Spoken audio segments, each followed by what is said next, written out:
రాజు వరద ముంపులో సర్వస్వం కోల్పోయిన పేదలను ఆదుకునేందుకు అనేక స్వచ్ఛంద సంస్థలు ముందుకొస్తున్నాయి.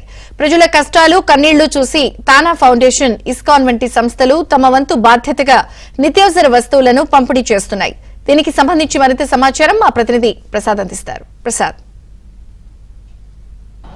విజయవాడలో బుడమేరు ముంపు ఎంతో మంది జీవితాలు తారుమారు చేసింది. కష్టపడి సంపాదించుకున్న మొత్తం ఆస్తులను కూడా పూర్తిగా బుడమేరు ముంపు కారణంగా పనికి రాకుండా పోయి దీంతో పేద మధ్యతరగతి ప్రజలు తీవ్ర ఆవేదన ఆందోళన వ్యక్తం చేస్తూ ఉన్నారు. ఈ నేపథ్యంలో ప్రభుత్వ పరంగా చంద్రబాబు ముందు చూపుతూ ఎన్నో రకాల సహాయక కార్యక్రమాలు చేపట్టారు. వరద ముంపుకు గురైన దగ్గర నుంచి కూడా 10 రోజుల పాటు ఎక్కడ కూడా ఆహారానికి కావచ్చు, మంచినీళ్లు, ఇతర వస్తువులకు సంబంధించి ఎక్కడ ఇబ్బంది లేకుండా చేసిన పరిస్థితి. ఇప్పుడు పూర్తిగా వరద ముంపు నుంచి బయటపడుతున్న ప్రజలకు అనేక స్వచ్ఛంద సంస్థలు కూడా ముందుకు వచ్చి మేము సైతం అంటూ తమ సహాయాన్ని అందిస్తూ ఉన్నాయి.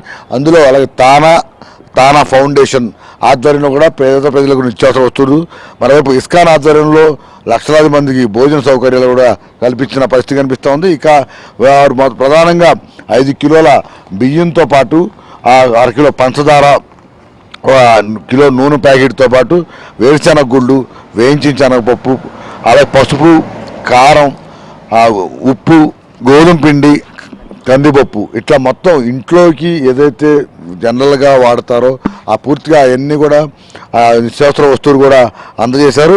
అదే ఇస్కాన్ తరపున అయితే ప్రతిరోజు కూడా ఆహార పదార్థాలు వేడివేడి నుంచి వివిధ రకాల కూరలతో కూడా అందిస్తూ ఉన్న పరిస్థితి కనిపిస్తూ ఉంది.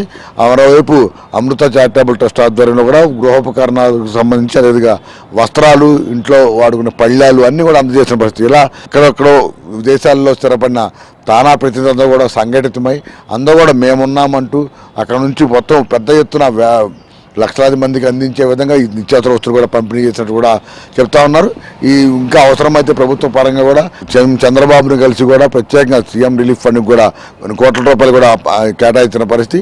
ఇట్లా ఎవరి స్థాయిలో వాళ్ళు పూర్తి స్థాయిలో వరద బాధితులు ఆదుకునేందుకు ప్రభుత్వంతో పాటు స్వచ్ఛంద సంస్థ కూడా ముందు రావడం అభినందనీయంగా చెప్తా ఉన్నారు.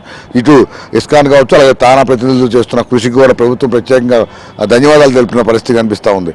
వీడియో జర్నలిస్ట్ ఉమాతో వరప్రసాద్, అభినందన జ్యోతి.